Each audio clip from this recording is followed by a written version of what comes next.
Ang igsoon ko diya kang Kristo, may buntag karatong tanan, ano yung kita sa akong tanan Kristohan nga katilimban. Ang santos nga Ebanghelyo sumala ni San Lucas. Sumayan nito o kinukatan. Matag tuig ang mga ginikanan ni Jesus moadto sa Jerusalem aron pagtambong sa kasaulogan sa pasaylo. Sa dihang 12 na katuig si Jesus, nangadto sila sa kasaulogan sama sa naandan sa pagkatapos sa mga adlaw sa kasaulogan na mauli sila apan ang bata nga si Jesus nagpabili dito sa Jerusalem. Wala mahibalo niini ang iyang mga ginikanan ug nagtuo sila nga miuban si Jesus sa kanon.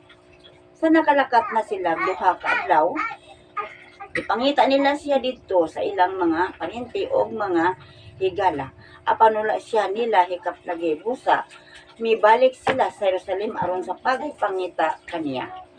Sa ikatulo na kaadlaw, nakita nila siya dito sa templo nga naglingkod uban sa mga magtutudlo.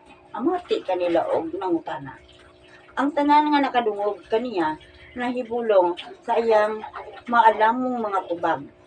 Nahibulong ang iyang mga ginikanan sa pagkakita nila kaniya ug miingon ang iyang inahan kaniya, anak, nganong gibuhat mo man kini kanamo?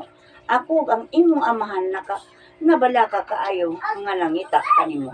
Nitubag siya, nganong nangita pa man kamo kanako? Wala ba kamo masayod nga kinahanglan ani gayod ako sa balay sa akong amahan? Apan wala sila makasabot sa iyang gisulti kanila. May pauli si Jesus sa Nazaret uban kanila o nagmasinugtanon siya kanila kining tanan gitipigan sa iyang inahan sulod sa iyang kasing-kasing. Ug mitubo si Jesus sa lawas o sa kinaadman o gikahimutan siya sa Dios o sa mga tawo. Ang Ebanghelyo sa atong Ginoo. Mga igsoon ko kang Kristo, may adlong Domingo kami tanan. Ano asab kita sa atong Ebanghelyo karong buntaga, mga igsoon ang ako nga ikasaysay niini mga igsoon ko kang Kristo. Nga si Jesus di ay tagamay pa siya, madala pa siya sa Ginoo, madala pa siya sa mga ginikanan ko na sa ingon, pero sa pagkanaanay buot si Jesus, nagdesisyon gayud siya sa iyang kaugalingon kung asa sa paingon.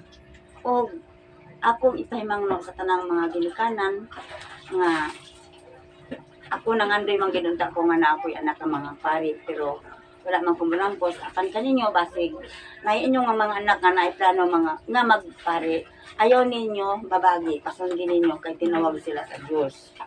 O ayaw gid mo kabala ka mga igsoon kung magpari ang inyong anak kay ang Dios pinili kamo nga magpagkatao kay ang inyong anak ni desisyon sa pagkapari.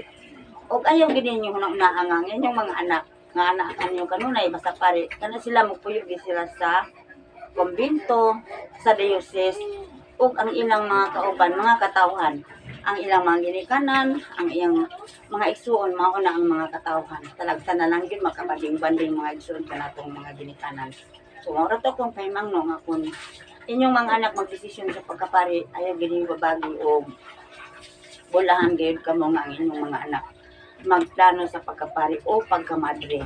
Kay kitawag yun sa Ginoo ang mga santo papa nato nangita yun niining mga tawhan na kung kinsa ang magdesisyon sa pagkapari. O kanilang maingguntag, ayaw i-like, i-share ko ninyo. Daghan kaayong salamat. Sa ngalan sa Ama sa Anak sa Jesus Cristo. Amen.